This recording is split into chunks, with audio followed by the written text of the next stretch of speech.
الرحمن الرحيم الحمد لله والصلاة والسلام على رسول الله وعلى آله وصحبه ومن والاه. Welcome everybody to the Safina Society Nothing But Facts live stream in the middle of the deep freeze. We haven't had a winter like this in a long time because we're having a deep freeze all week, and we had about 6, 7, 8 inches of snow. It was said to be 12, then it went down to 6, then it ended up being like 8 or something like that. Beautiful snow, gorgeous snow. And we also have a deep freeze all week.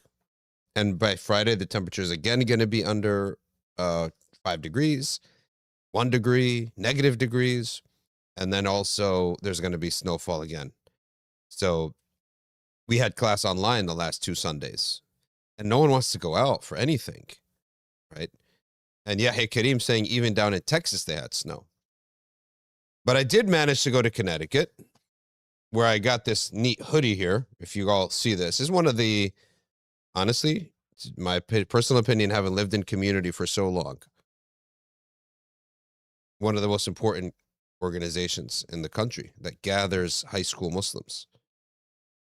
Yeah, it's called Young Muslims, YM. Everyone's got them, and we, some people in Texas, actually, hold on, we got some guests. We have 2 new members of our, they live here now. They live here, these 2 cats. One is dark gray, one is light gray. Huh? Look up the 2 of you. We got 2 new cats here. Look. Gifted to us by Imam Ali bin Sa'd. But they're going to live here today. They live with us. I just fed them. Just fed them Goya beans from the soup kitchen. They were hungry. But they're going to be like indoor, outdoor, whatever, you know, because it's not a home. So it's not the same risk as when you have kids and it's your own home. They're in the studio. They're in the soup kitchen. They're outside. But it's winter now, so they can't really go outside too much. But anyway, Young Muslims is one of the organizations that were founded here in the state of New Jersey. Great state of New Jersey. Which was one of the most active states for the Muslim community, up there with Chicago, and now Dallas is the new kid on the block in the last 5-10 years. But it's basically to get high school Muslims just to hang out every Friday night, or sometimes they do Saturday nights, and have a small halaqah and hang out. Were you ever part of YM? Used to go. So it keeps you out of trouble, right? It gives you Muslim friends. It's not meant to like do pretty much any more than that. Keep you out of trouble. Give you Muslim. Now there's a new phenomenon going on, and I have to credit this movement across the East Coast to Danielle Farouki. Danielle Farouki is a local. He lives right nearby, and he realized that there's a gap between, you go from YM to MSA. Don't underestimate these things. I'll tell you who's the biggest snob when it comes to these things. Tullab al-ilm. They are snobs. They are unrealistic snobs. They find one, he cited one wrong thing in the halaqah. Cancel the whole, burn it down to the ground. No. It's literally, suhba of Muslims cannot be underestimated. And all the stuff that goes on else is extra. People forget halfway through the year, the stuff that they learned anyway, the good and the bad. So just suhba of Muslims and pray together, eat together, make a Muslim friend is enough to basically be a hero, I would say. Someone who organizes that. If that's all you did a great job. You're living in a land of non-Muslims here. So easy for people to just be diluted away. So MSA is the next level up. Oh, people always talk about them too, but listen, what is it? You're on campus. You know how bad the campuses are in the first place in terms of, from our standards, zina, all that stuff. So just, that's another version of it. Only thing I would say about that is, I would say not a good thing is if you become too conservative, too strict, and you forget the purpose is to pull people who are almost on the edge of not ever being around Muslims, and you shun them away. Like that's a mistake, I would say, that these two groups, YM, MSA, the main focus, the big picture, people who are pretty much off the, not involved at all in Islamic Muslims, they're not friends with Muslims at all. You don't want to shun them away. Bring them in. You're not there establishing a mini caliphate that all the Sharia has to be established perfectly. It's a public space. They're public. You're in college. Okay, so there is a line of the munkar. It has to do with men and women mingling. Too much. And what is too much? That's going to probably differ based upon, hey, I'm going to move this light up because poor Edif is craning his neck just to look. Push it up. No, not this way. Push it. Just push it up. No, I don't want too much of this lighting. Push it away from, yeah, now push it up too, out of the way so Edif can actually see. There you go. Perfect. Now Edif's not, no, away from me. You know I hate that light. And we're going to order a new one, a soft white. Yeah. So that's what we look for, right? I don't even look at these places as places of serious, they're not places of education, except for the fundamentals of the deen. Prayer, fasting, modesty in our gender interactions, learn some Quran, learn some hadiths, learn the Sihr, probably should be really important. Sihr, book of manners, etiquettes of Muslims, etc. Now, there was a gap that Daniel Farouki, he led the young Muslims then, he lived when MSA, he noticed a gap. And it actually started with our guy Zishan too. And the gap was that, Zishan Pracha. So from MSA until you become a young parent who takes his kid back to the masjid for Quran classes, right? There's a gap between graduating college and that phase of life. So they started a new phase, a new type of organization, which they originally called it Suhba, and then Sabeel became a different organization based out of that. Suhba is like the local NBIC version. Sabeel is like a more broad Central Jersey version. I don't even know why we have two, to be honest with you. They're doing the same thing. They started as one, but I guess they had different visions. So I mean, the more the merrier. How's that, right? But they are pretty much the same exact thing, I would say. Now, when I got to Connecticut, that's who my host was. They call it Maqam. Maqam. That's what they call it there. But it's inspired by Daniel Farouki. It's the same idea. It's the young professional Muslim. Maybe they should call it YPM, young professional Muslims. What do they call this age group? Yeah, correct. They're independent. They work. They're oftentimes very educated. They're on the verge of getting married, if not married. But they're not yet ready to hang out, to get invited to the married people's homes. That's like the line. We would never invite them. It's like, it wouldn't ever come to my mind, right? So at NBIC, they fit in perfectly. They actually fit in perfectly. Because NBIC was one of the masajid that was tended towards a younger leadership that wanted these youth to be involved. So they took on positions there. These young people found homes previously in institutes. They found homes at Zaytuna. They found a home at Al-Maghrib. They built Al-Maghrib. They built Zaytuna back when it was Zaytuna Institute in the 90s.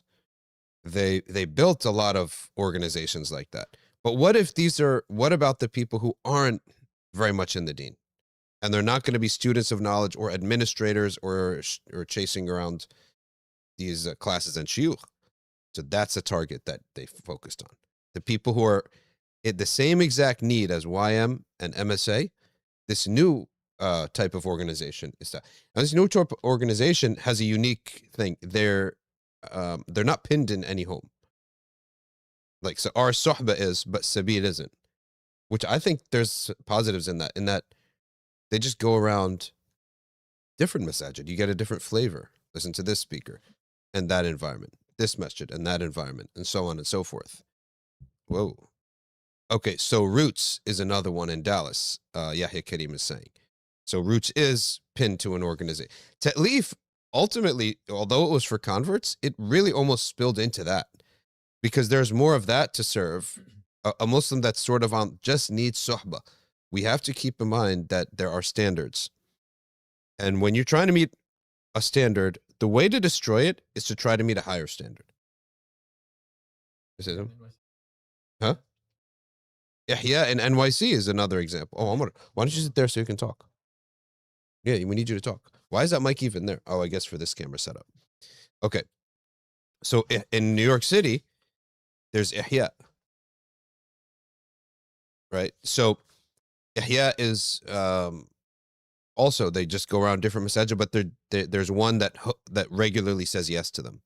I love the idea of going around a different masajid and not necessarily having a home per se, because you really get a flavor of different communities. I think that's good. You never know who's going to be in need, who's going to need these things.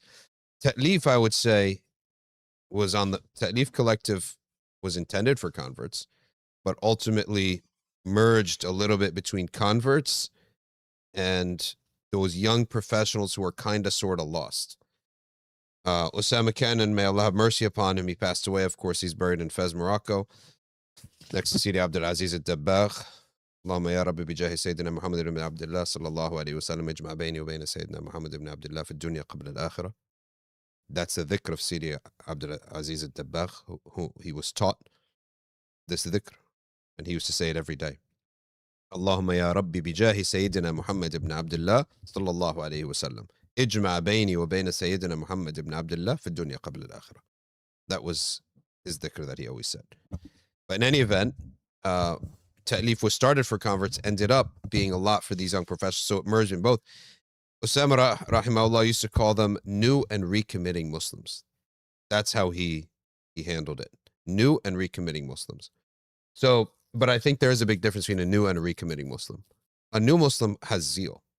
A recommitting Muslim is almost like you're fishing them in. You're just barely pulling them in. They may actually have bad opinions of their own religion. So I think that there is an importance to separate the two. It's really important to separate the two, because the brand new Muslim, he just searched and he made a decision. He made a black and white decision. And you want to build on that. I don't think it's a great idea to dilute him with somebody who is 22, 23 years old, but is sort of like lukewarm. That's not a good idea. You kill the zeal of that new Muslim. So I think there should be a separation between the two. And the new Muslim communities, it's very tricky how to handle that, because I think that you have to handle it as, you have to break it up into tranches. The first, break it up into two. The first is the first 3 years. Muslim for 3 years or less. Maybe even 2 years and less. Like literally brand new. And that they should be separated for should have their own program. And that program should be discovery of the community, discovery of the deen. Then you have another type of program, which is for everybody, which is converts, 10 years, 5 years, doesn't make a difference, and their families. Because so many converts are married to non-converts. And then how long are you actually a convert? Let's be honest. You can find a convert who is well more roasted and marinated in Iman and knowledge than somebody been Muslim for 30 years. Right? Very common situation. So, Omar, do you want that remote? Can't find it. You called her? No, I'm good, but you can put it on. Abu Bakr Tall says, would love something like that in Boston. We have a lot of youth program, but my age group has a little suhba.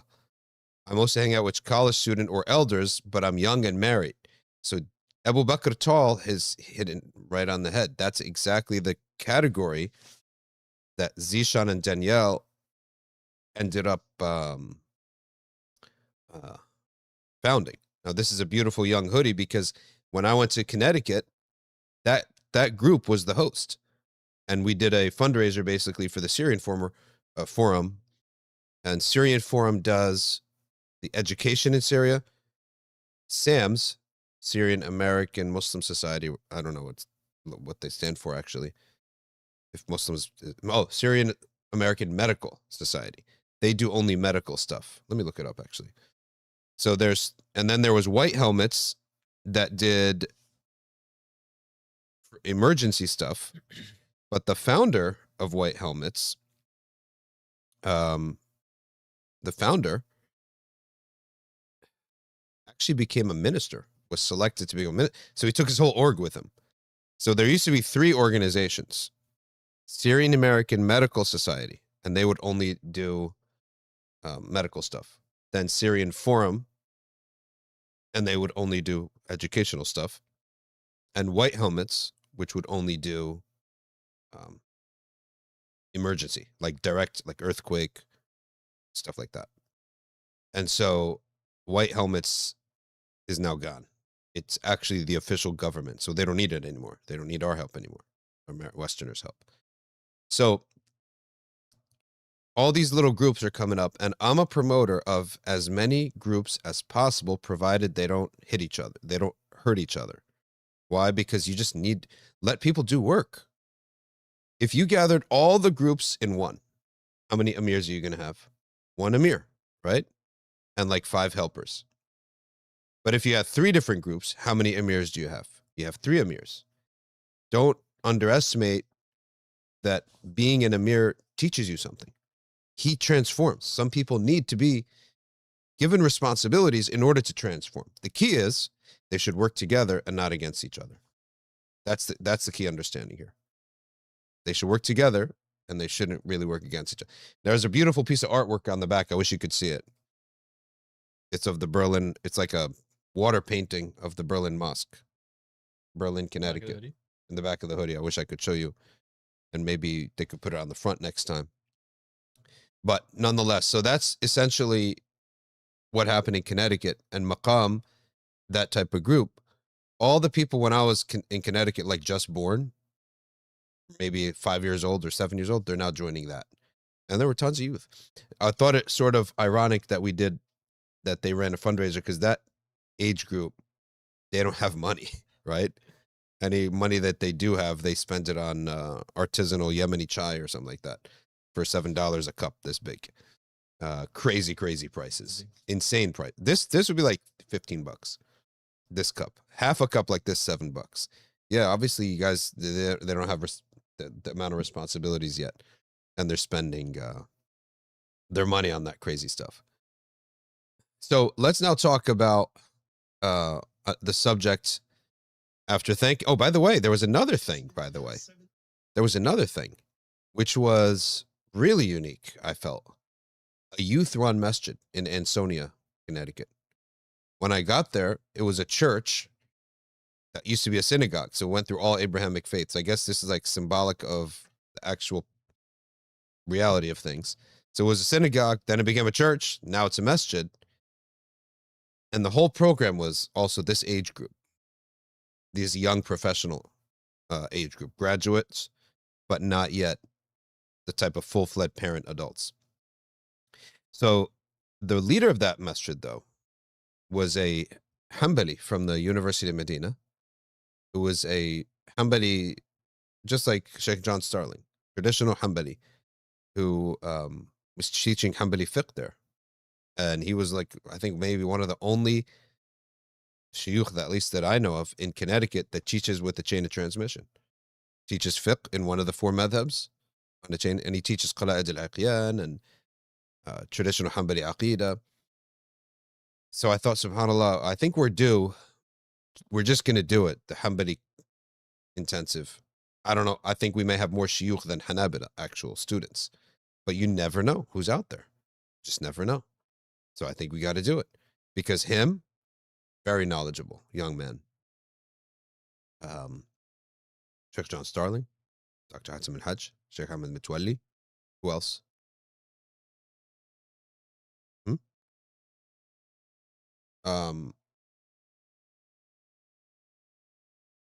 Don't put me on the spot. Don't put me on the spot. Huh? I got you right now.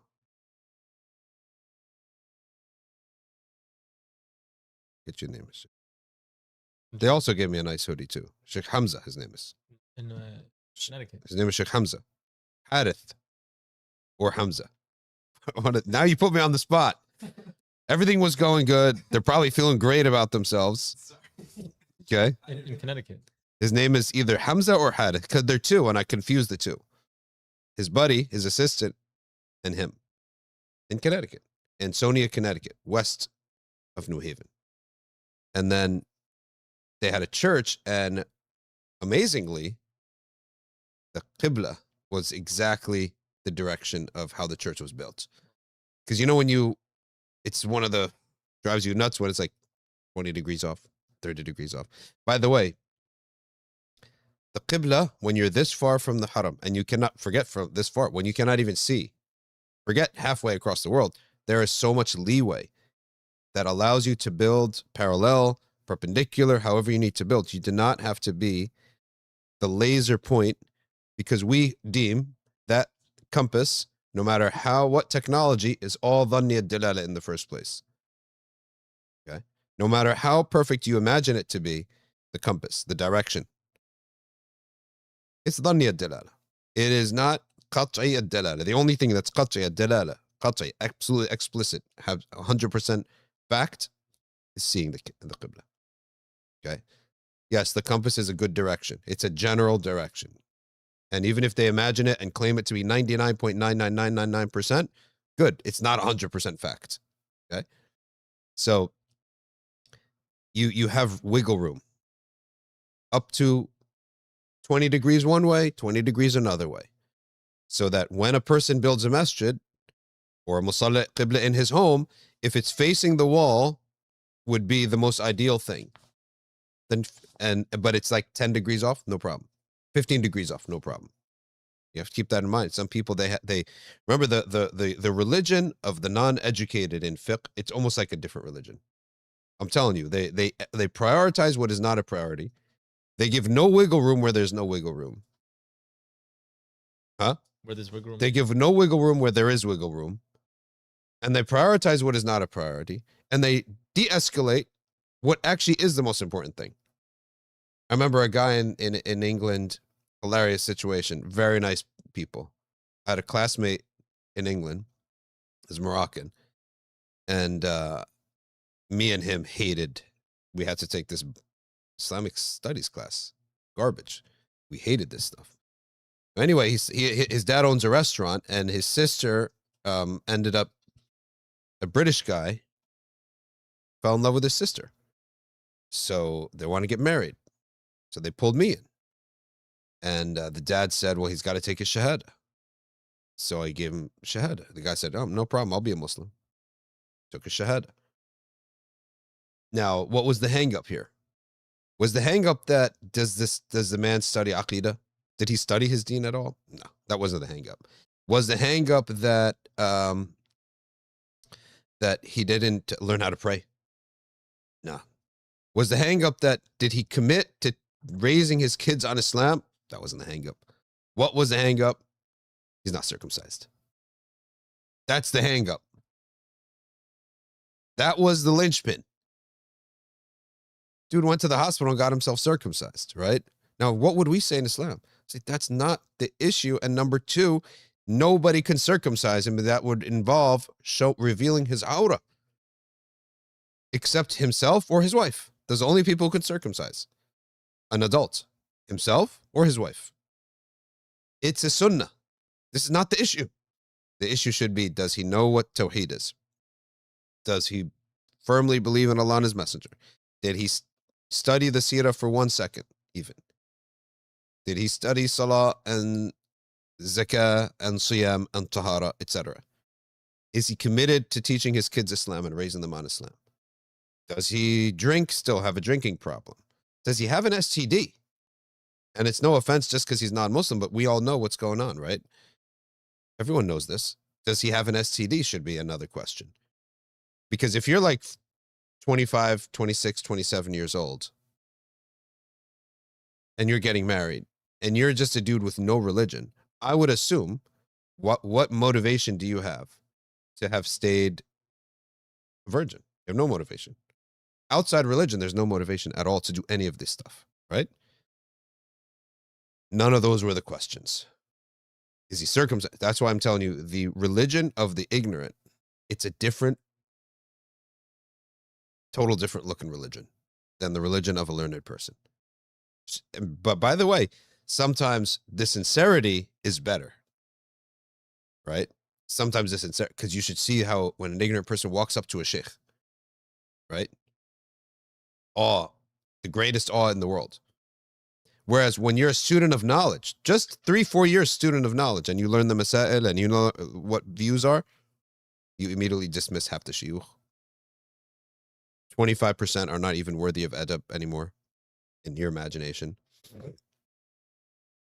And then you only honor like 25% left, right? And every teacher, this is the sad part of being a teacher. When you're a teacher and you guide somebody from 0 all the way to student of knowledge level, as a, bi'idhnillah, of course. But you taught them everything they know at this point. Then they become strong enough to go study on their own, and they discover big shiyukh. And they become students of big shiyukh. You can tell when they come back, they have unless they were given tarbiyah, they have a hard time respecting you after that. They look down on you. And I say, alhamdulillah, good.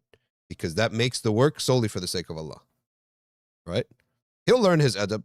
The same thing will happen to him. You're not going to become some big mountain either. You're going to be a teacher. You're not going to be mufti shuyukh, sheikh al-shuyukh, and al-wali al-azim, right? And sahib al-sheikh al-tariqa either. You're going to be a regular sheikh just like us. And you'll have regular students, and Allah will bring you exactly what you did to the other shuyukh. That they're going to come, but here's the thing. If you taught them the right path, they level out. They grow up, basically. And you realize it's a phase they go through. They come back. They can't even be bothered to look at their old teachers. And they almost even despise them.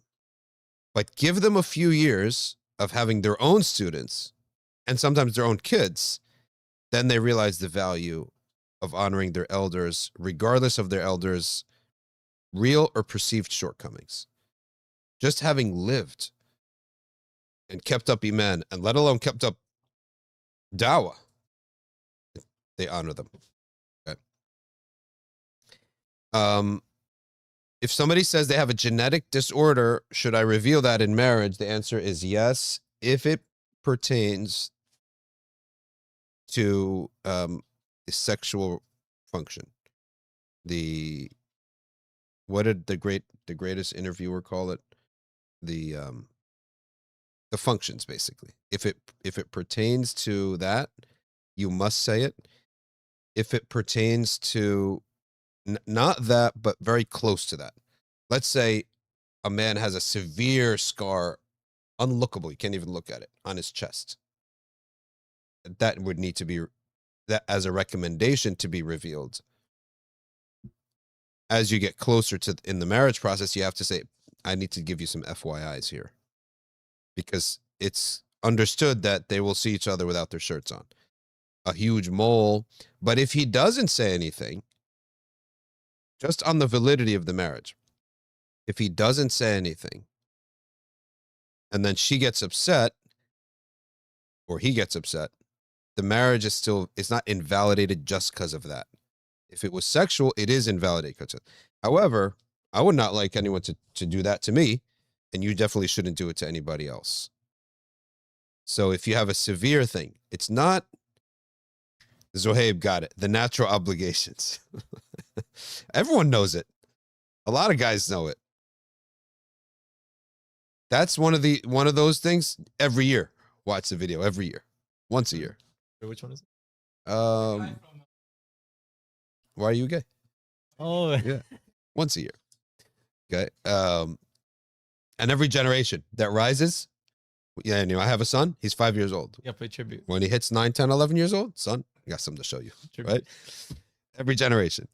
Okay, so the next That's the order. If it affects reproduction and sexual intimacy, and as he said it, the natural obligations, you must say it, or else she can invalidate the marriage, or he can invalidate the marriage on the night of the wedding. Night of the wedding, natural obligations cannot be performed, right? Masalama.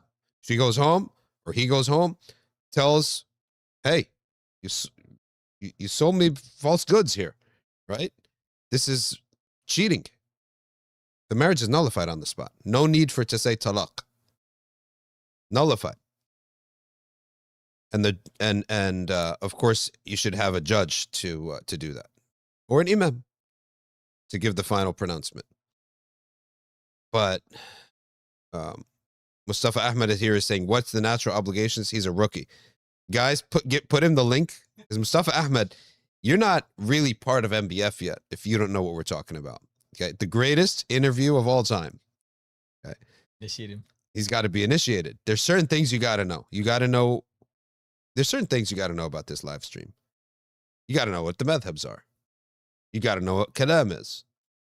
You got to know the right way to have Arab faluda. You got to know about Arab faluda. Luder. You need to know about Arab faluda. You need to know that all you need to know about Urdu is the menu and the relatives. You need to know the greatest interview of all time. Certain basics. Mizrahi, you gotta know that guy. Oh, you got to know our main rabbi. He's our favorite rabbi. Our favorite. See, Aribul Haqi. See, I knew it right away. Okay, our favorite rabbi. By the way, I discovered him. I wanted it to be known. A lot of people quote him now. A lot of people make shorts of him. We all got to know our favorite rabbi, Yusuf Mizrahi. I discovered him about 2 years ago. And I thought, this is the craziest guy in Judaism, right? That's a big He's a classic Arab New Yorker. You know, he's an Arab. He's Iraqi. He's an Iraqi Jew. And I think that's maybe why. That's why there's some kind of merge there, right? The guy's an Iraqi. He's 100% cognitive. He's an Iraqi Jew. Sephardic. That's why he doesn't dress like them. Okay. And he's just kind of nuts. And he needs to be punched, right? The way he talks. I thought he was French. His French accent. No, he's Iraqi. Okay. He's the most honest rabbi in all of Judaism, as Kalimak says. Yusuf Mizrahi, he's the most honest guy. Right? He will tell you right away that all Gentiles don't deserve to live. Pagan worshippers, to be specific, pagans do not deserve to live. idol worshiper. Idol worshippers, as he says, do not deserve to live. Number 2, he'll tell you Jews control the whole world. He says it himself. They control from the time of Pharaoh all the way to now. They control every economy. They control every king. They're pulling the strings behind the scenes. He literally confirms the stereotypes. He tells us that we killed the babies of terrorists on purpose. He says it straight. I was in one of the forums and saw that the Jews say, if we're ever going to get another Holocaust, it's because of him. Because of how crazy the stuff that he says is.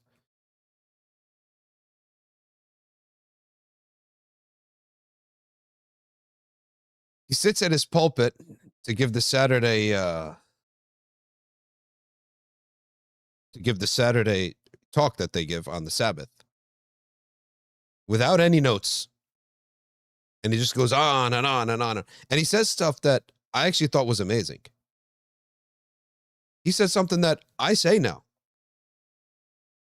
When a sister comes to me and says, I think I have sihr. XYZ amazing, crazy things happen. I think someone done sihr on me. You know what? Mizrahi has the same thing. They have sihr. They believe in sihr. Black magic, evil eye, and all that. You know what Mizrahi said? He said, you come to me complaining about sihr. I don't see you dressed modest. You break the Sabbath. You don't keep kosher. So you break all of God's covenants. But what you're worried about is sihr. I said, that's a beautiful answer. Just wrong religion. Right? the same spirit I would say to half these people who called me up and said, oh, I think I have sihr. Oh, really? Where do you live? Oh, 2 minutes from the masjid. Well, we never seen you here before. You never come to the masjid. Your family never comes to the masjid. You don't pray. Who knows if you keep any of the ahkams of the sharia. And now you're coming worried about sihr? How about worry about your creator first? You're calling me, but I you know how I view it differently. Maybe this has happened to force her to come to the masjid, right? But the same mentality is important, right? So these are just some of the daruriyat of being part of the NBF and being part of the Safina Society loyalists, because we have a lot of loyalists around. And we have so many loyalists in Toronto that we're probably 4 or 5 years out from opening up a masjid in Toronto. Yeah. We're missing some, by the way. Huh? We're missing some items. Avoid disaster. Oh, we missed some of the That's like the, classics. the avoid disaster diet, the avoid disaster Diet plan. what is it? What I call it? Avoid disaster diet plan. Diet plan, right? The avoid disaster diet plan. We forgot about that. You gotta know The 7 things. Yep. olive oil. You gotta know. Olive oil is all you need. There's a lot of things in part of this. Oh, gentle parenting. Forget that. But you know, the gentle parenting people, they got upset with me. They say you confuse it with permissive parenting. I said, okay, fine. What is gentle parenting? Gentle parenting is basically you're authoritative, but you're emotionally not mean to your kids. Type, fine. Not a problem. But I still like, as a style, the other one. They call it FAFO. Should I say it? You know what I mean? Blank around and find out. It's not appropriate to say it with a turban on, right? Blank around and find out. Say, listen, religion is a lot of things. It's theology, it's law, but it's also parenting. We got to know how to parent. We got to know how to be friends. We got to know how to deal with people. We got to know how to be healthy. We got to know how to be healthy. We got to have politics. We can't, certain things are not politics. I mean, Muhammad, certain things are not politics. They're religion. It may overlap like a Venn diagram with politics. Okay. But it's religion. Okay. Kinetic Nomad has it right. Fool around and find out. Halal version. Okay. That's really good. Fool around and find out. Halal. That's a halal version. And by the way, we're going to give out awards. We're giving out awards. There is a guy who showed me in Connecticut. He's from the 0.1% people on YouTube in terms of how much he's viewed YouTube. Adam Bawami for sure. But if you send us a screenshot at info@safinasociety.org, I might get ourselves in trouble here, but I'm going to do it anyway. A screenshot that says if you are in the 1% or less, we're going to send you a gift. Okay? Because it'll show you that you're from the 0.1%, you're the 1%, etc. We're doing shout outs. You can't forget my man right here, Ficonomics. Ficonomics is Kinetic Nomad. Kinetic Nomad. And we even have a non-Muslim, may Allah give him hidayah. I think all of our dua, and we have so many people making dua for this guy, Anthony Gloria. He's maybe like 2-3 months he's been watching every single stream. But That probably knows more than half the Muslims. I know. So these guys, we have so many people here if they make dua for us. Okay, we have from Marrakesh. We have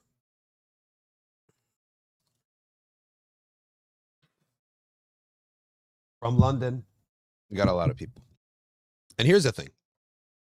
I like loyalists. The Safina Society loyalist type, you know what they're like? The character trait. The character trait is stable-minded. Founded in the deen. Strong foundation in the deen. Balance in the deen. We promote here and support all 4 madhabs and both aqidah branches, kalami and athari. But the correct understanding of both. Without ta'til and without tajsim. That's the 2 things that the Muslims feared. One side feared ta'til, that you're going to be so rational because you're dealing with atheists. You're trying to refute atheists and answer critics, etc. And so you're so rational, you come up with a rational schema. But what happens if there's something in Aqidah that doesn't fit your rational schema? Do you just cut it off like the Mu'tazilites? No.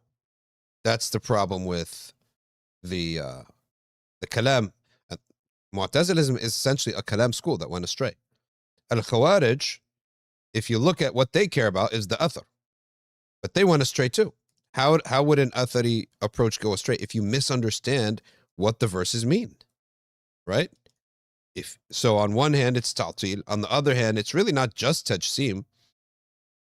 It's also any misunderstanding that put someone out of Islam. The Khawarij put Sayyidina Ali out of Islam because they misunderstood the meaning of the verse. وَمَنْ يَحْكُمْ بِغَيْرِ مَا أَنزَلَ اللَّهُ فَأُولَٰئِكُمُ الْكَافِرُونَ وَمَنْ لَمْ يَحْكُمْ بِمَا أَنزَلَ اللَّهُ فَأُولَٰئِكُمُ الْكَافِرُونَ. Whoever does not rule by what Allah revealed is a kafir. They said Ali chose an arbitrator, he's a kafir. So misunderstanding the verses and rejecting the meaning of verses is what the Muslims feared over in history, throughout history. So Kharijites came, then Mu'tazilites came. Then the three Sunnis, the two approaches got it right. With Ahmad ibn Hanbal and Abu al-Hasan al-Ash'ari and Abu Mansur al-Maturidi. Ash'ari and Maturidi's same thing, with subtle differences. One is past the river, one is in front of the river. That's it. If you don't know what beyond the river is, it's the Oxus River. And the Muslims, in their mind, they had the north and the east was two things. Was Iraq and what is beyond the river. Okay. In any event, not to digress too much, we haven't even gotten to the subject of our talk today. But now let's get into the subject of our talk. What would the Prophet Jesus do is the subject today. There's this good book. I'm not even a big fan of the commentary, and I'm not even a big fan of a lot of the things that the author says. But this book is called The Muslim Jesus. And I do have to give Tarife Khalidi credit because he does collect 303 sayings from Muslim sources of what Sayyidina Isa ibn Maryam said. 303 wise sayings attributed to Sayyidina Isa ibn Maryam. I do not like some of the ways in which the introduction addresses just the religion in general. And I'll tell you one of my issues with religion. With academia. Is that academics must write as if God and his prophet are not real. They could only say, people said, the phenomenological approach, which is accurate, but as a Muslim, we can't write like this. Cannot write with this assumption that of naturalism and that we can never actually say what's real, that God is real. Number two, you cannot praise Allah and his messenger. That's an example. If Allah is real, praise him in your introduction. Right? If the prophet's real, praise him in your introduction. So you cannot write as if God's. Number two, bearing from that or born out of that, for us, when we write as a premise that Allah and his messenger are real, then we got to act upon this religion. We got to submit to them. So if you look at any book of Islamic scholarship, traditionally speaking, there's no real difference between the book and a prayer book.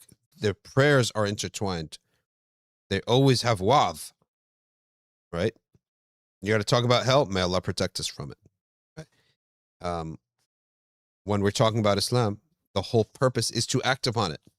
We actually have no value for knowledge that is not acted upon. This is the biggest. You want to see like what's the critique, what's the issue with academia? This is the issue. You are divorcing. Okay, imagining that there is some objective view of this religion, like it's a cadaver on a table, as Sayyid Hussein Nasr used to say, without any recognition that Allah is real, Muhammad is real, heaven is real, hell is real, and that should inform the purpose of the study, the attitude towards the study, and the results of the study, which is how do we act upon it. Once you divorce, that is the biggest bid'ah in our time today. The biggest innovation is to view the deen like that. Let's start. Let's roll these off with very minimal commentary and see how far we go. Number one, Jesus saw a person committing theft. He asked, "Did you just commit theft?" The man answered, "No, I swear by him, right? Other than whom there is no one else worthy of worship." In other words, he swore by God that he didn't. Jesus said, "I believe God and I falsify my eye." All right, what would we say about that? Let's do a compare and contrast. We would say that's fine if you actually didn't know if he committed theft, right? Like you just took something from someone else's bag. There could be multiple reasons why. You can have an understanding that I can take it. He may have told you, go get it for me, and you may have stolen. So there's multiple possibilities, so that he asked and he then believed him. But in our Sharia, if you have absolute certainty that someone stole, and then they said to you, "No, I didn't steal," that's not enough, because that's someone else's property. So we have to do a compare and contrast here. That's someone else's property versus someone committing a sin against himself, and you happen to see it on the side. You walk by an alley and you see a guy hiding in the corner taking some drug. Then you made eye contact and you said, "Are you taking drugs?" And he says, "No, wallahi, it's halal." Now this guy, he didn't harm anyone. He's trying to hide his sin. Alas, we accept it. That we can accept.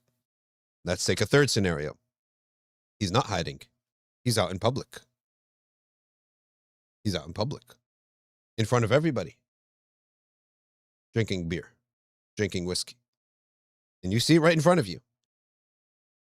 Sidi Ahmad Zarruq, he says that it is a sign of the trouble for the ummah if we hide the sin of the public shameless sinner. Because at that point, everyone will sin in public and nobody will shame them. Because shaming them is the way to stop it. You have two courts of law. You have two courts. You have the court of law and the court of public opinion. If the court of law doesn't do anything about it, at least the court of public opinion will. Okay. That's the end of this one. Kinetic Nomad says, it would be great to invite Dr. Ali Attar back to discuss Isa alayhi salam and the sign of the end of time. Yes, good idea. Huh? I think we should have him back on, yeah. There are a couple of guests I want to have on. I want to also have Sheikh Ahmad Khatir on. He's a big Hanbali. Huh? Yeah. I liked him. He's a alim in the Hanbali school. Of course, there are different types of strains in the Hanbali school. Which I'm discovering, but I don't know. But he's, to me, never heard him say anything that would be disagreeable at all. And all of the good people that we know, they honor him and respect him. And he was also met him a couple times, and I wanted to have him on. But they told me, someone mentioned that he was a bit upset, and because when I said, whoever says that Allah is on his throne, is it kufr or not? I said, no, only if they say physically. But how could somebody, especially an alim, not pick that up? I said physically. That means the only issue would have with that is the tajsim element. Oh, we didn't say that. I'm not saying you said it. I'm just saying that's the limit. Okay. So nobody says, "Oh, we never said that," but I never accused you of. I'm just saying that's where the limit would be. But I do want Dr. Ali Attar and a debate with that Cliff guy. So I want to have other Muslim guests on. Dr. Omar Farouk Abdullah, Dr. Ali Attar, Sheikh Ahmad Khatir, and others. Number 2, Jesus said, "Blessed is he who guards his tongue, whose house is sufficient for his needs, and who weeps for his sins." We have a similar hadith that is about leaving off the affairs of people And there's a right time when that's important. There's a right time when you say that. There's a right time to leave off the affairs of the people when they don't listen anymore, for example. When their influence against you is greater than your influence on them, leave them as well. Okay.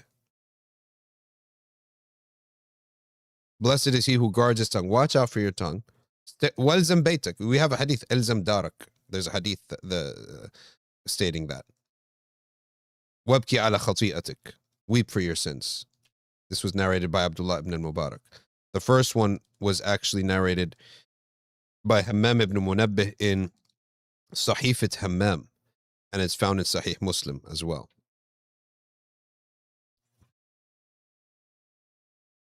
Number 3, Jesus said to his people, do not talk much without the mention of God, lest your hearts grow hard. For the hard heart is far from God. But you do not know.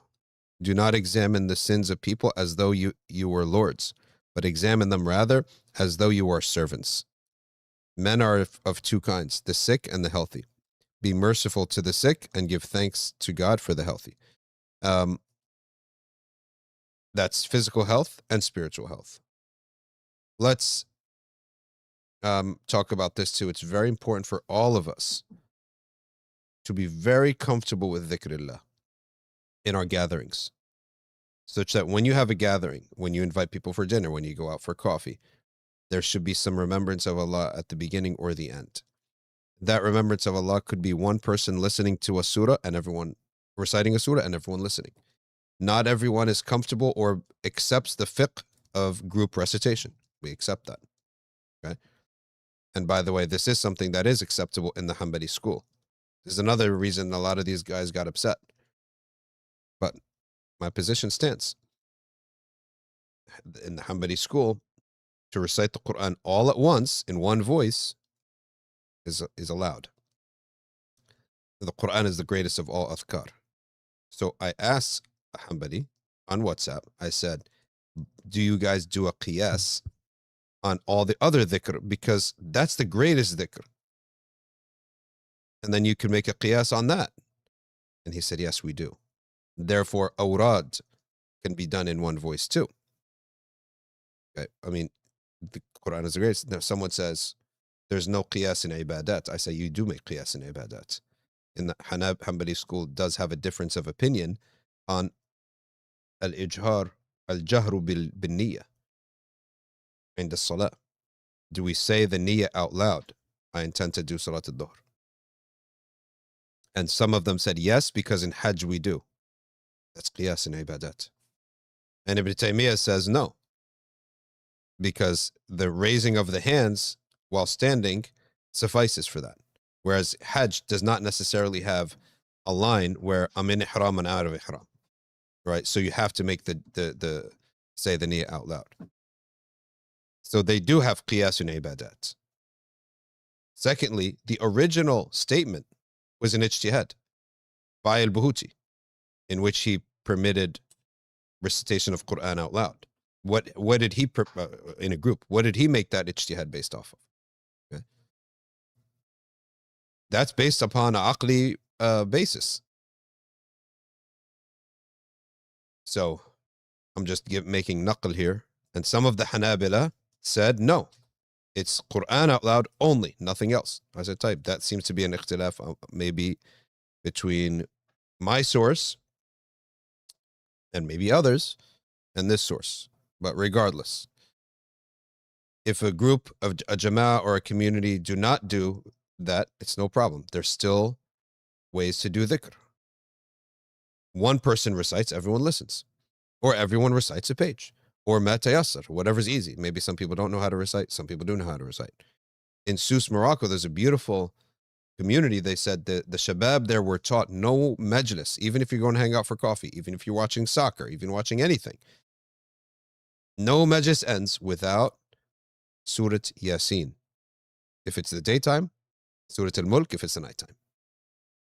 Or any surah that they choose. But mainly, everyone memorize Yasin. So even if you guys go out for coffee or go out for anything, no one, and that's a good period of time. That's like 5 minutes. Maybe it takes 6 minutes. There's a lot of other people that people want me to invite, like Sheikh Omar Baloch or Nasser Karimian. On the list. Yep. And also, yeah, there's a lot of really good people out there doing a lot of good work.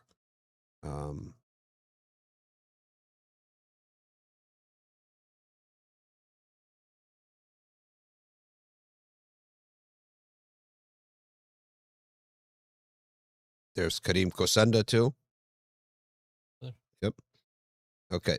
So we should, if you're listening to this and you really want to just take such an important lesson that will change the culture completely, it'll change everyone's hearts. Any amount of dhikr, 5 minutes, just 5 minutes at the end of any gathering, minimum. Set a timer, have one person recite, or all of you recite at the same time.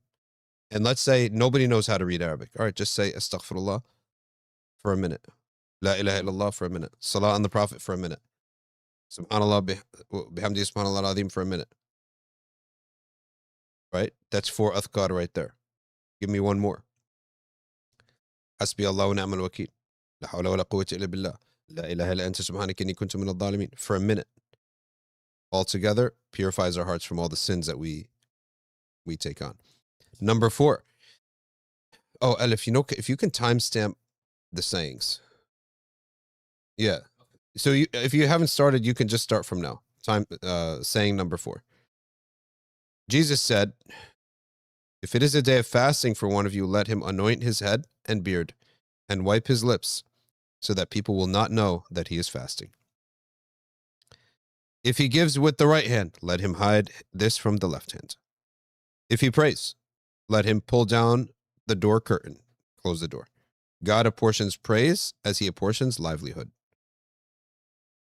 Summary, hide your ibadah. Interestingly, if you're passing by somebody in the street and he's to your left, you can give him sadaqah secretly with your left hand. Because that hadith, the left hand and the right hand, let him give with the right hand so his left hand doesn't know, or his left hand so his right hand doesn't know. Because if you were to reach over, everyone would see you giving sadaqah. So therefore, it's more important to hide your good deeds, and it's more important to protect the honor of the recipient, give with the left hand. When you go to New York, Philly, any of these cities, you stop by the bank and you break up, let's say, a $20 bill, and you get change. $2, $3. I don't even know if $2, $3 benefits anyone anymore. The dollar the inflation is not that great, so you may have to break it up into 5s. You give people $5 here, $5 there. Number 5. Gabriel met Jesus and said to him, "Peace be upon you, Spirit of God. And upon you be peace, Spirit of God." Both are called Ruhullah. Or, sorry, Isa is called Ruhullah. Jibreel is called the Ruh al-Quds. The Holy Spirit in Christianity, who they believe is like one of the part of the Trinity, is Gabriel. The Trinity essentially is God gives the revelation to Gabriel, who gives it to Jesus. And they bound that up in a Trinity. Then Jesus asked, "O Gabriel, when will the hour come?" Gabriel's wings fluttered, and he replied, "The questioned knows no more about this than the questioner. It has grown heavy in the heavens and the earth. It will only come upon you suddenly." Or else he said, "Only God will reveal it when it is time." Very, very much similar to the hadith of the Prophet sallallahu alaihi wasallam, hadith Jibreel. When is the hour? And of course, the Prophet sallallahu alaihi wasallam, he was Sayyidina Jibreel said, "The questioner knows no more than the one being questioned." Sorry, the Prophet said that. In this case, Jibreel said this. Number 6. Whenever the hour was mentioned in the presence of Jesus, he would cry out and say, "It is not fitting that the Son of Mary should remain silent when the hour is mentioned in his presence." What did the Prophet sallallahu alaihi wasallam said? فَإِن لَمْ تَبْكُوا فَتَبَاكَوْا. When punishment is mentioned, when hellfire is mentioned, when judgment is mentioned, all these things are mentioned. If you don't naturally weep from this, make yourself weep. Now, does make yourself weep mean force tears? No. Tears and these things are better off. These are better off in private. I actually really don't like long nawafil and qiyams and weeping and carrying on and all this stuff. I really, in the Maliki madhab, we don't like this one bit. Maybe other madhabs have different views on it. Hanaf, they're like, do this stuff at home. Yeah. Firstly, you're imposing it. Number two, you're showing the whole world how pious you are. We have no need for this. It's not good for you. It's not good for us. It's not good for anybody. Okay. The truth of the matter is that if you want to be like that, then at that point, go into your room and worship in private and weep all you want sincerely and not put on a show for us. Please. So, what the Prophet did mean, فَإِن لَمْ تَبْكُوا فَتَبَاكَوْا, is become pensive. That's what the Prophet meant. Be pensive. That means if we're all sitting here and someone says, hey, I wanted to ask you about this thing. There's a punishment in hellfire for someone. We shouldn't just carry on as if nothing happened. At least for that moment, we answer it, we think about it, we seek Allah's refuge. That's the meaning of it. Number 7, Jesus said to his disciples, do not take wages from those whom you teach, except such wages as you gave me. Salt of the earth, do not become corrupt. Scholars are the salt of the earth. That's what he's talking about. Salt of the earth here is a symbol of the scholars. Do not become corrupt, meaning that you prefer the worldly life over the religious. You have as much money as you want. And even in our Sharia, take fees for teaching something that is not an obligation. Okay? Obligation, you can't take money for it. If you're if something you're obligated to inform somebody, you're obligated to inform someone, you can't take money. It could be an obligation, but you can still take money for it. For example, a seminar on how to distribute inheritance. It's fard, right? But at this moment, it's not fard. As opposed to, I'm literally at a funeral and a guy says, hey, my dad just died. What should the inheritance be? Now you have to answer that right away. That's a different. So that's, but we also say something else in our Sharia. As a default, your maximum that you can get the thawab is 2/3%. 1/3 is gone. However, if the ikhlas is very strong, then then you can get your whole reward. There's a whole discussion on that. But what Prophet Isa is saying is, do not make the wage your sole purpose of teaching religion, because at that point you are corrupt.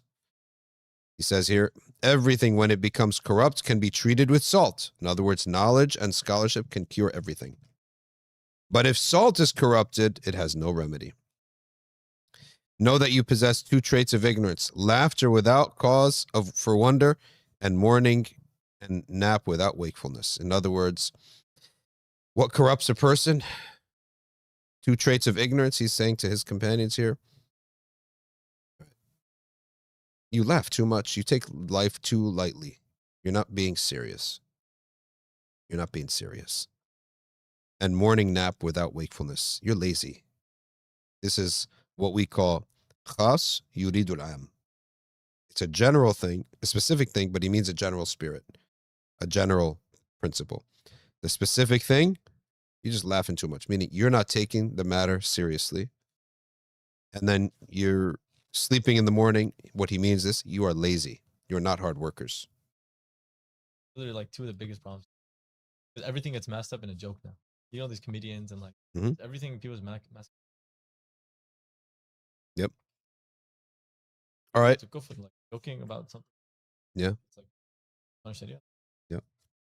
Realize. Christians make fun of they treat the religion as a joke.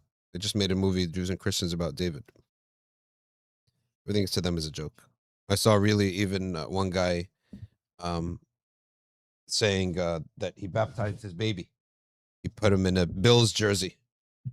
And he said, in the name of like Josh Allen and Sean McDermott and whatever. And the Bills Mafia. Like the trinity of the most famous Bills people. Oh. And then the channel put it on TV too. As like a sign of fans. No, like whatever, the NFL Network or whatever, to show like how devoted the Bills fans were. He baptized his son in the name of the trinity of the top Bills players. Everything is a joke for these people. Humor is like shaitan's all reliable, I think. Yep. It's so easy, humor, just to get people like. And it's humor is something where all reliable. It's all reliable of Iblis, and it gets you to disrespect something. All right, and if we're now on 8, Jesus said to his disciples, just as kings have left wisdom to you, so you should leave the world to them. How do we accept this in Islam? We accept it as if it entails doing the haram. If it entails doing what is forbidden, leave it to them. But is there value for all the religious people and the pious people to be poor and let the everyone else take the money? No, we actually say the exact opposite. If a person learned in religion and pious will make use of the money in the good and won't use it in the bad. So it's far better for a pious and knowledgeable Muslim to have money than somebody else. That's why it's important to take these. Firstly, we don't even make jazm by any of them. Jazm means to say something with certainty. One of the important things we talk about so much in this live stream is the hierarchy of certainty. All of these are nice sayings. We don't say any of them is absolutely certain unless the Prophet ﷺ said it or the Quran said it. Okay. Now the Pharisees, the Sadducees, they were the chain of transmission of Judaism at the time, from Zadok, the priest at the time, the Levite priest at the time of David. David, of course, was from Judah. Judah, they're the lions of Bani Israel. Out of the 12 sons of Israel, the 12 sons of Yaqub, the unique ones are 3. Judah, Lawe, or Levi, and Joseph. These are the unique ones. Judah, he was the lion of the besides Yusuf, of course, is the great prophet. But he left, right? Not left, but they removed him. They cut him from the group. And Allah had his will for him in Egypt. From these, Judah, he was the leader. He was the wise one.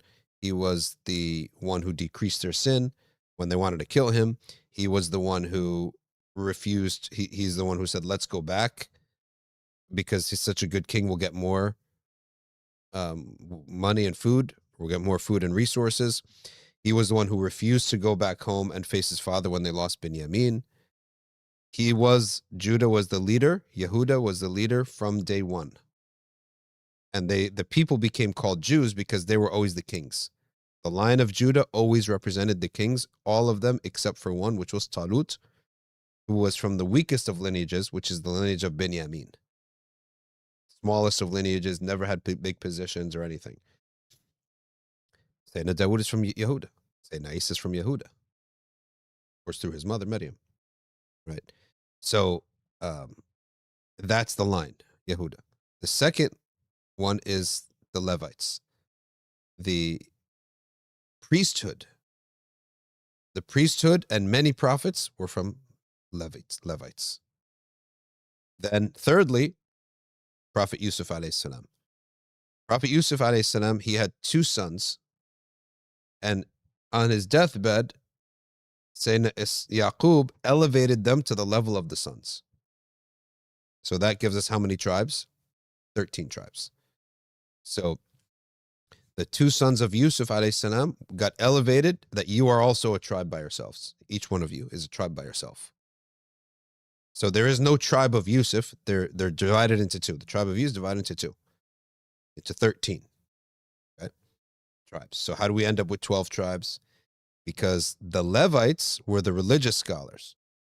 They were actually lifted from being a tribe to living mingled amongst the other tribes, so that religious knowledge could spread. Now, how did this actually take form? It actually didn't take form in Egypt. It took form when they entered into the Holy Land. When they entered into the Holy Land, it was Yusha bin Nun who did a survey of the land, and he cut up the land after a whole lifetime of fighting and kicking out the pagans and purifying the land. He cut up the land into these 12 parts. But he didn't give Lawe or Levi a city or a strip of land. He didn't give them a strip. Rather, he broke up, he put on the border between every other state, he put a city. That made 6 cities in all. These were what they call safe cities, basically. Safe zones, places of religious worship, places of religious learning. So every city, every strip had a either to the north border or the south border had a Levi city, had one of these sacred cities. And so the Levites, the 13th tribe, was lifted from the 12 and put in between each one. So let's say you had between 1 and 2, you had it. Then between 3 and 4, you had one. Okay. Then between 5 and 6, you had one. So these were, what do we call them today? Where safe cities, where the city's not going to try to arrest you. What do we call them today? No, like today in politics, they have a name for this. Sanctuary cities. So sanctuary cities is like a biblical idea called sanctuary cities. So if there's a dispute, you go there. If you want to devote yourself to God, you go there. You put religious learning there. So between each of the, so every strip of land, every tribe had access to a sanctuary city, either to its north or to its south. And that's how you ended up with the 12 tribes, but they're actually technically 13. It's because the Levites were dispersed amongst them. All right, so number 9. Jesus said, "Son of Adam, if you do a good deed, try to forget it, for it abides with him who will not forget it." He then recited the following verse, "We do not neglect the reward of him who does a good deed. If you commit an evil deed, let it remain right before your eyes." All right. So what does this mean? Essentially, don't think about your good deeds. It'll corrupt you to think about your good deeds. But if you do evil deeds, you have to think about it and repent from it. So, hey, what's happening? What is this stuff that you got here? Yeah, let's hear it. You can stay here. Here, come on the mic.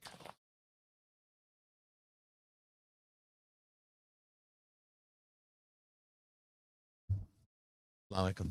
Assalamu alaikum. What do you got there? So I went to visit the Bay Area this past weekend. Yeah. I have to tell you this very quick story, how Mhm. Allah subhanahu wa ta'ala plans best of planners. So I was debating between going to Lucasfilm's offices, Okay. going to an Oud shop. Oh, So I said, okay. okay, the Sunnahs can spend money on Oud. Who cares about Star Wars? I'll go to the Oud Yeah. shop instead. So I make my way to this Oud shop. It's not open. It looks like it's closed. What was it About to called? leave. Forgot the name of it. Was it the one that Sidi Osama used to own? No. But it was just a note. I forgot where it was. I have it written down, the address. But Mhm. I go there and I'm about to leave. Yeah. Because no one's there. All of a sudden, these 2 brothers come down, and they asked me where I'm from and all this. And I said, well, I was just coming to see if I could get some Oud. Well, they said the shop's closed, but you can come upstairs. Maybe you might see something and we can talk to the owner about it. So I go upstairs, and the shop is literally right next to the Taiba Foundation, which I had no idea. So SubhanAllah, Sheikh Rami's. Sheikh Rami's place, right? Amazing. So Did you see him there? he was not there, but I told him I'm friends with Dr. Shadee, and I'm from Jersey, and they were so excited. Wow, that's cool. So one of the brothers there, Abdul Jalil is his name. He's a convert to Islam. He was a skateboarder. Oh, that's awesome. So he's like, you have to come into the shop. He was actually the one who was curating the shop. Californians are all into skateboarding. So, but he was the one, even though it Yeah. wasn't open technically, I guess he was just wanting to know where I was from. He said, look, no, you have to come in. So he said, I want to gift these to Dr. Shadee. Whoa. Let's see. Here's the note first from him. So it's an honor to give this to you. Assalamu alaikum. I want to give a small gift for the community. Abdul Jalil, mashallah. Allahu Akbar. What's the name of this company? Whoa, this is some good stuff. The name of the company is Tarife, I think it's Tarife Attar. right. Tarife, that's what Hey, that's great. Do they sell online? they do. We can pull up their website, Arifu. And they were so excited about Tarife Attar. they were so excited about the Dhikr nights and the Molid and all the things we were doing. Amazing. They said, listen, we have to have Dr. Shadee come out to the Bay Area. He hasn't been in a long time. So the community there wants you to come out now. We'll come out. Oh, that's a cool website. Edif, put the website on the stream. That is a good looking website. Because I remember there was another place, Rudimentary. Right. That's still open too. I just bought stuff from there, actually. I wanted to actually buy Rudimentary. I wanted Safina Society at one point to buy Rudimentary. I didn't know how we would run it, but I heard that at some point they were open to selling. I think they may not be now, but I just ordered from them about 2 weeks ago. Rudimentary. Rudimentary, yeah. So Osama's. look at this. Incense is really nice. We'll burn this soon at the masjid tonight.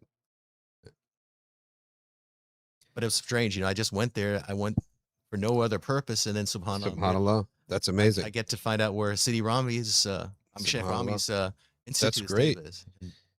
Edif, now, what does that say? Atlas, clean perfume oils organized from sensory territories. 26 destinations for the modern explorer. And Relic, pure resins, rare ouds. You know why I like this? They're not so expensive. They always smell good. It's never going to fail on you. Only thing is they produce a lot of smoke. They don't take too long. Like they don't last too long, but you'll never fail. And they're not so expensive. A lot of these other, like what's called bakhur. Bakhur is wood chips dipped in a oil. It's a hit or miss. The wood chips I always love. The actual true oud. So I only believe there's only two. There's true oud and there's resins, which is this stuff. You never fail with those. But bakhur, it's like one or two smells good. The rest smells like soap. They're not good. All right, Adifu. Oh, color too. Look at this website. As soon as you go on, it becomes color. Who made this website? They know what they're doing. I mean, they're out in California. They're like every other person's a designer. That's so cool. Click on it. What happens when you click on it? Whoa, what? How clever are these people? So what is this? What is thresholds? Click on thresholds. Okay. Then click on satchel at the bottom. Oh, that satchel means your bag. Okay, I get it now. Okay. Next, go back again.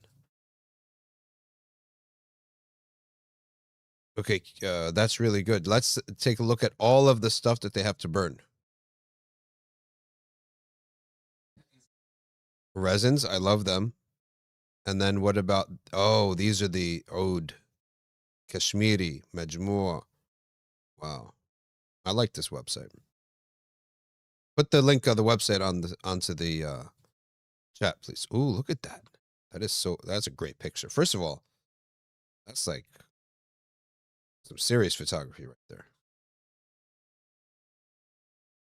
That's some good looking stuff. Keep this website on and keep going through it and keep each picture. I want to see all the pictures while I'm talking, just because the pictures are really good. And keep the picture up for a minute or something every time you see a nice picture, because the pictures are really nice. Number 10. The Prophet Jesus said. See, even this book, the entire thing Jesus said. You know what my parents would say about that? Jesus, who? Your friend from the street? Right? I don't know. Did your parents talk like that? Like they would act dumb. Oh, the Omar said. Which Omar? Omar from the masjid? Which Omar are you talking about? Oh, Omar the Sahabi. Oh, Sayyidina Omar. Okay. You have to have an honorific. And that's why these academics, they're not allowed to treat Allah as real. So they have to say Jesus said. Why? Because the kuffar taught them to do that. They cannot say Prophet Jesus alayhi salam said. They're not allowed to say that. They're not allowed to exit the framework of naturalism. They are not allowed to treat the subject of Islam as the truth, and Allah as true, and the Prophet as true. He's not allowed. He would not get published by Harvard, as this book was published by Harvard University Press. If you exit the religion of naturalism, treating God as just an idea that some people have, not as a truth, you don't get published with us. The right thing for a Muslim to say at that point is take your publishing house and flush it down the toilet. Okay. Because nothing's forcing me to do this. Oh, but that's the way it is. What do you mean that's the way it is? You entered into this arena with your own 2 feet. You could earn money somewhere else. Right with somebody else. Oh, but this is going to spread far and wide. Spread far and wide upon the batil? On batil? On something false? You're not forced. I'm not forced to treat God as if he's not real. In my writings, no one's forced to do anything. Oh, subhanAllah. Where'd you learn that? That's right. Should I go right where no one's left, or left where no one's right? That's exactly it. So, by the way, does people know how to do this? You know, you're supposed to have a thing, metal thing. You could use any metal thing. Then you light a coal, indoor coal, not a barbecue coal. A coal, which is usually sold you get it from Amazon cheap. You light it on the stove until the whole coal becomes red. Then you take a holder, you put it onto the metal thing, then you put this on it, and be careful that your smoke alarm doesn't go off. Prophet Jesus alayhi salam said, O disciples, seek the love of God by your hatred of sinners. Seek to be near him by doing that which distances you from them. Seek his favor by being angry with them.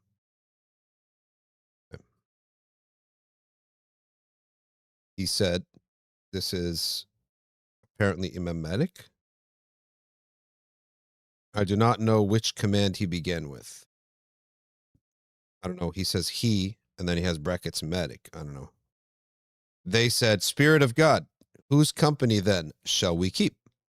He said, keep the company of him whose sight reminds you of God, whose speech increases your knowledge, whose deeds make the afterlife desirable. Summary, keep company of good people, a Suhba. And you should be far away from people who disobey God, and you should hate it. You should not like this disobedience of Allah. The moment disobedience of God becomes a normal thing to you. Okay, sorry, here. Malik is Malik ibn Mighwal, an early Kufan hadith scholar who transmitted many of these things, not Imam Malik. So now someone may say, oh, is this the big deal? Just saying Prophet Jesus alayhi salam? That's a symbol for a bigger deal, which is approach the study, approach the field, knowing it for the right purpose, knowing it's true. That's the foundation. And then what's the purpose? Acting upon it. You cannot divorce the study of Islam from its foundation and its purpose. The foundation, it is the truth from God. The purpose, to act upon it. And to accept such a divorce from the foundation and the purpose is the biggest reflection that you are nothing but a fool. You are an absolute fool, in my opinion. Astaghfirullah, man. Many Muslims in academia, and maybe they're doing some good things, and maybe they have a different ijtihad from me. But if you accept this foundation, that it's not true, and the purpose is not acting upon it, okay, and you are agreeing for your career to write these books, 300-400 page books, and paper upon paper, and speeches at conferences, and lecturing 5 hours a day in classrooms, divorcing yourself from this, I don't know how nifaq, hypocrisy, would not grow in your heart. You're literally splitting the two. Just imagine somebody says, I need you to go give a khutbah, but don't tell the people to be good, or to believe, or to follow the Prophet. Just give a nice talk. What? Huh? The scholarship in Islam doesn't do this. Now, we separate between khutbah and scholarship. We have wa'adh. Wa'adh is exhortation. Anybody can exhort. You can get up and say, everyone renew your faith and believe in the afterlife. Anyone can do that. Scholarship is a lesson. Okay? Scholarship is a lesson. No majlis of scholarship is free from the foundation and the purpose. We are reminded this is the truth, and we are reminded of our purpose. And the best of all teachers are those who emphasize these two parts. What is the whole point of Ihya Ulumuddin? The whole subject of Ihya Ulumuddin is Imam al-Ghazali made an observation, we lost our way. We've forgotten. There's a purpose to this. What is the purpose? The purpose is to perfect our submission to Allah and our worship, our ubudiyya to Allah. That's the purpose. Imam al-Haddad, when his best student, Ahmad bin Zayn al-Habashi, came and he said, I wrote this mystical commentary on Surah Al-Fatiha. Mystical commentary based upon Ibn Arabi on Surah Al-Fatiha. Imam al-Haddad said, this is a beautiful work. It was short. He just wrote it in an hour or something. It was short. He says, beautiful. But I hope that you only did this to take a break. I hope this is your entertainment. That's what Imam al-Haddad said. I hope this is just as a break that you took from the real work, because this is not the real work. This is the enjoyment of the arifin. To read the mystical works of certain scholars is the enjoyment of the arifin. But this isn't the real work, because people in your village, Imam al-Haddad said, people in your village, they don't pronounce Fatiha properly. They don't say the dad properly. That's the real work, what you're going to be asked about in the grave.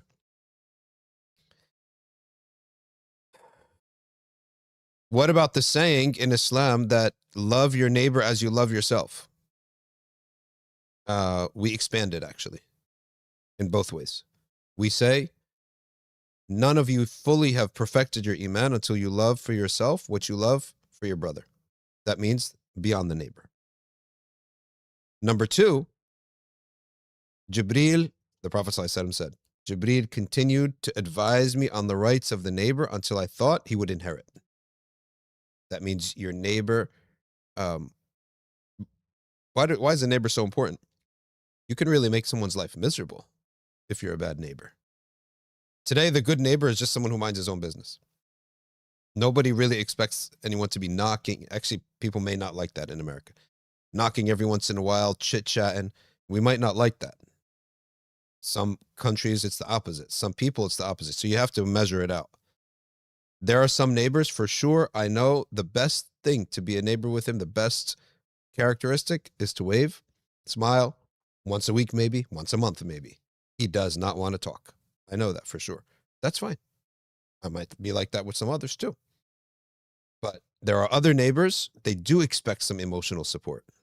They do expect to be friends.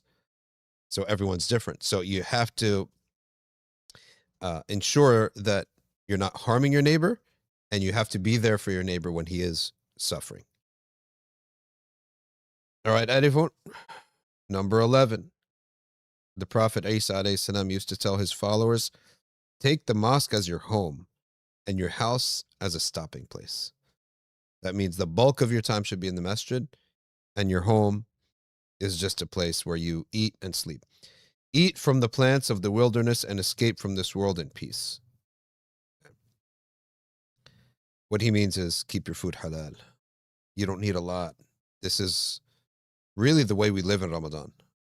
We live this 10 nights a year, where you're in the masjid from sometimes Maghrib, if you have iftar there.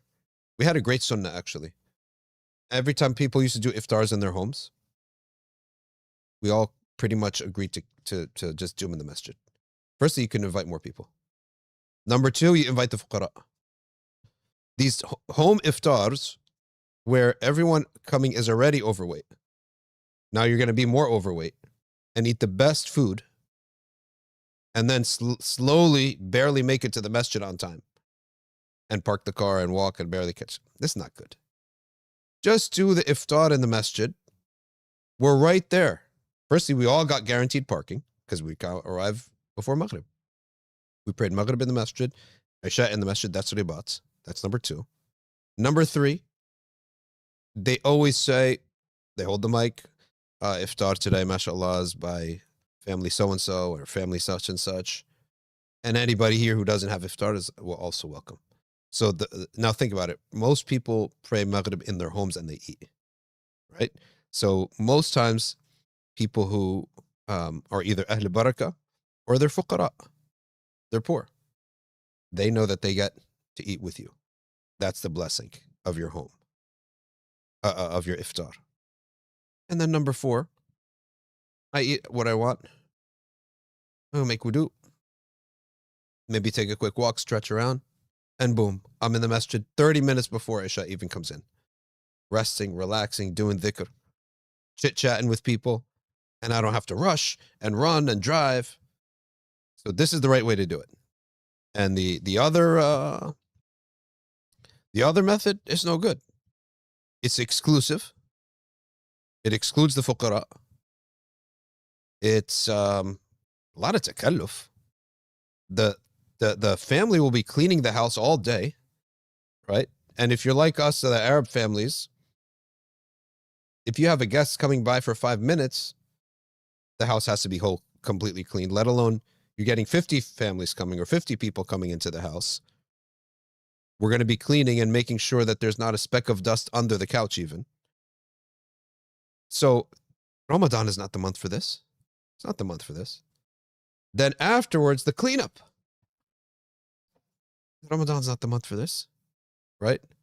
Massive dinners and massive cleanups. It's not the month for this. Then, so stop with this waste of time. Let's do it at the masjid. We eat there and we stay there. Okay. Saying number 12, and we'll stop at that. Jesus said, for the patient man, misfortune soon results in ease. For the sinner, ease soon results in misfortune. For the person who has sabr, who has patience, everything bad, he turns it into something good. Whatever bad happens, he says, what is Allah teaching me here? There are certain bad things that happen to you in life, completely out of your control. But let me tell you something, they are in your control. How? Because you can talk to the Creator who made them. You have some sickness. You have a neighbor. You have a parent. You have a son, a child, a daughter. You have anything bad that's totally out of your control. You should stand in front and say, oh Allah, I have no control over this. I am not in control here. But you're in control. And I can talk to you anytime. You realize you keep doing this and you do munajah. Munajah. You set everything Americans do is with a timer, right? Set your phone for 5 minutes. Do munajah. Talk to Allah about the situation. Not the talking of the informant. You're not informing him, but you're releasing what's inside you. You're going to realize, you keep doing that. Every time you feel tense, do munajah for 5 minutes. The more you keep doing that, all of a sudden, the wisdoms will pour down into your heart. One of the wisdoms sometimes, I don't want you to feel, I'm losing money. I'm hemorrhaging money. Maybe Allah's teaching me a lesson. He doesn't want me to fear poverty. And that may be because he's about to give me so much money. So I don't be stingy and rich. You're a really bad person at that point. So release the stinginess from you. Whatever it is. The wisdoms, that is Allah and talking to you back. Putting the wisdoms in your head. On top of that, your stress will just go away. You won't even realize that munajah is far more valuable and a better use of your time than anything else. What do we do when we don't do this? The tension builds up. When the tension builds up in yourself, because of things out of your control, we scroll and we eat and we sleep, and non-Muslims will drink. Your cure is munajah. And do not ever say, I can't do it because I committed sins. I have sins. That's not the issue. Okay, that's not the issue. If you have sins, you say istighfar. and you open your munajah, Bismillah ar-Rahman ar-Rahim, Alhamdulillah, wassalatu wassalamu ala Rasulillah, Astaghfirullah al-Azim wa atubu ilayh. You begin with 4 things. In the name of Allah, you praise Allah, you pray upon His Prophet sallallahu alaihi wasallam. Why? Because if you want to get close to somebody, you talk about their beloved.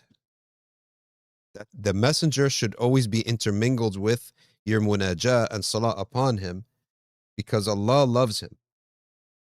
If you want to get close to somebody, the smart person mentions his beloved. Yeah. You want to get close to somebody, and this is actually permitted, right? It's permitted to try to get close to him. By the way, who was that at the door? Was that your son? He's really polite. He's a young man. Plus, you won the guy over, right? Unless he's like smart, right? And he knows, like, I know these tricks. But even if he knows it's a trick, it still works, right? It still works on people. Even if he knows it's a trick. Human nature is like that. And it's not to make an analogy between Allah and the creation, but the creation is like that. We all know that. Well, the Creator, we know, He loves those who love what He loves. So you have to bring the Prophet into your equation. So you make salah upon him. Then the 4th thing you have to do, I have done wrong. I admit that I've done wrong. Astaghfirullah. It's all on me. And now, if I don't come to you, the Creator, who am I going to go to? That's a beautiful saying, right? Like, think about that. If I don't come to you with my desires, with my fears, with my anxieties, who else am I going to go to? No one else can help me on this earth. If I go to other people, they're going to tell me, "No, what can I do for you, man? I'm barely solving my own problems. Stop complaining to me. Complain to somebody else." And this quality in humans is put in by design to make you all go back to Allah. Because if there was a human on the earth who could absorb all your problems, you'd never turn to Allah. Okay? Every time you feel tension in your heart, stop everything you're doing, 5-minute munajah with Allah. With wudu, without wudu, in the car, standing, sitting, as long as you have no distractions. Don't discount the power of munajah. It's called munajah. It's not some kind of organized dua, organized prayer that I need to know a language. I need to know how to read. I need to know this, that, and the other. It's too complicated. Let's just go back to the bare bones. Just 4 things you need to do. Start in the name of Allah, praise Allah, salah on His Prophet, and make istighfar. And do this munajah. And you will see, subhanAllah, firstly, you're going to see within a few days the way that you view the problem has changed. Because your level of consciousness is elevating. Your iman is going up. I'm sitting here on the 3rd floor. I can see New Brunswick in a certain degree. I can look out the window. I can see down the street a little bit. I can see this way.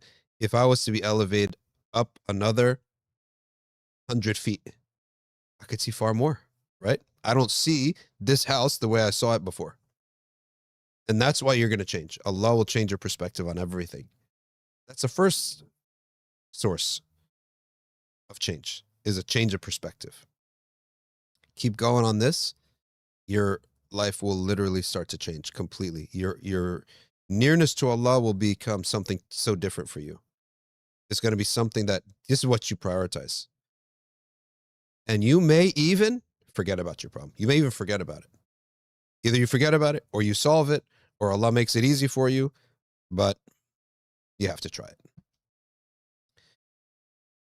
We have room for 10 minutes of Q&A right now.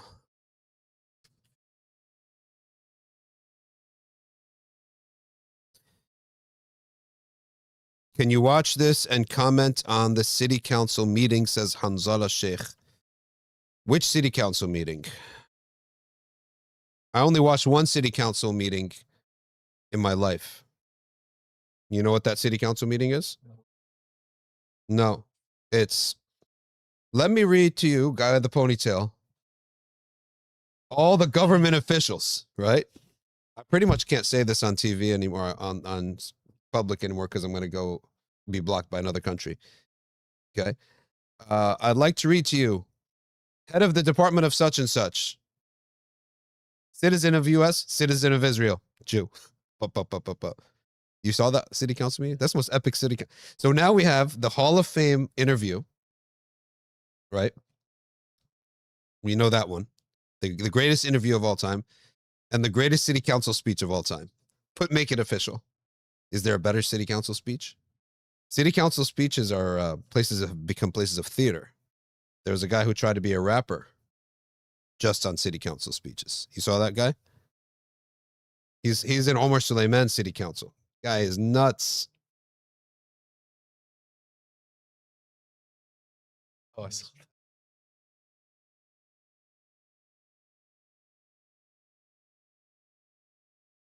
Smart. You saw that guy, right? He did the worst. I think he did a bad rap on purpose. Like, this is so bad it's funny. You know that kind of comedy? Do you remember that, Sohaib? Oh, you didn't see that one? No, I saw. Omar It was today. so bad that it was funny.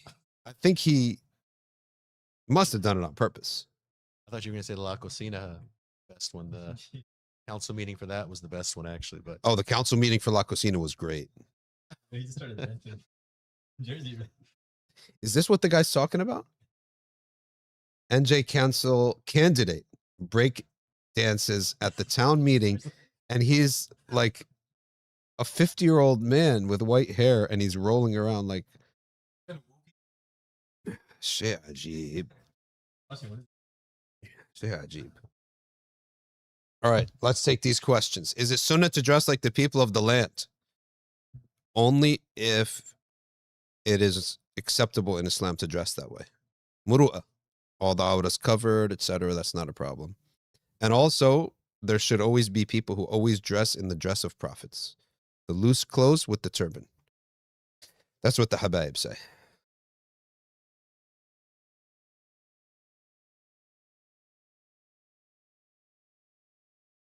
Here's a question that says, can you get an MRI IV for contrast dye that does not nourish you while fasting? The answer is yes.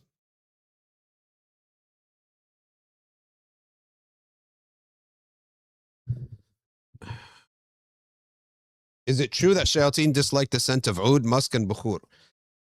I don't know if they dislike it, but we do know that the angels do like it. So their entrance means the exit of devils. Shayateen.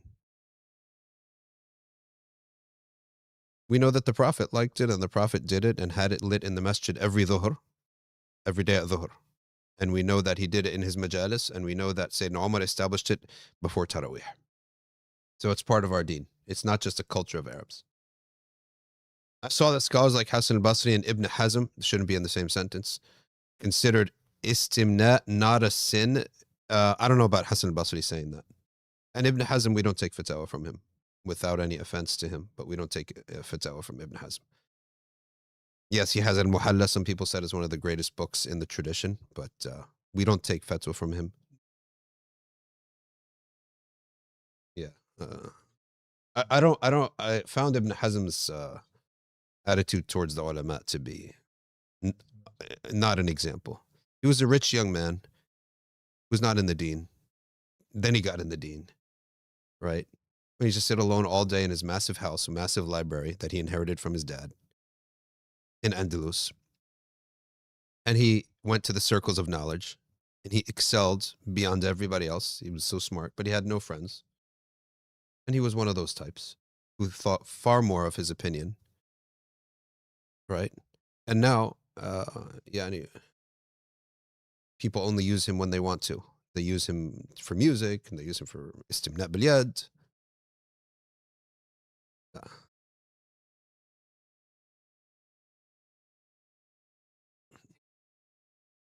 Yeah. Let me tell you something else. Just because someone has Ibn and Abu in his name, it does not mean he is like the trustworthy source. Abu Lahab had that too, right? Abdullah ibn Ubay ibn Salul, had that too. The dad's Abdullah, the son's Abdullah. Abdullah ibn Ubay, Abdullah ibn Abdullah ibn Ubay. So the son is a Sahabi, the father is a head of hypocrites. So when you're new to this, I understand someone's new. So Ibn Hazm, has Ibn in his name, must be a great alam. And he is a great alam. No one's taking that from him, but he's not a marja in any of the cultures. Go to all the Ahnaf, Shafi'iyya, Malikiyya, Hanabila, no one deems him a marja. We have Shamir was in Poland, Hanan is from Pakistan, mashallah. Viewership from, yeah, Shamir's in Poland.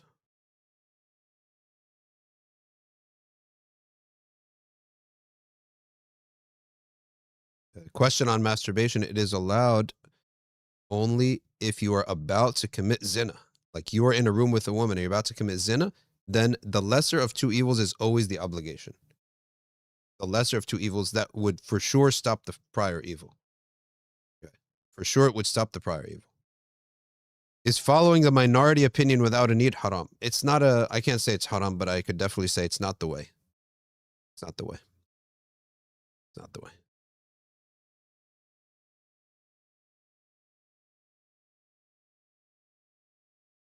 Al-marjuh kal-ma'doom. It's like it's nothing. And also, what minority opinion? Minority of like 20% or a minority of 1%? Usually the opinions of Ibn Hazm that people like are those. Ladies and gentlemen, we gotta run. Jazakumullahu khairan. Subhanakallahumma wa bihamdika. Nashhadu an la ilaha illa anta. Nastaghfiruka wa natubu ilayk. Wal asr. Inna al-insana lafi khusr. Illa alladhina amanu wa aminu as-salihat. Wa tawasaw bil haqq. Wa tawasaw bis sabr. Wassalamu alaykum wa rahmatullah.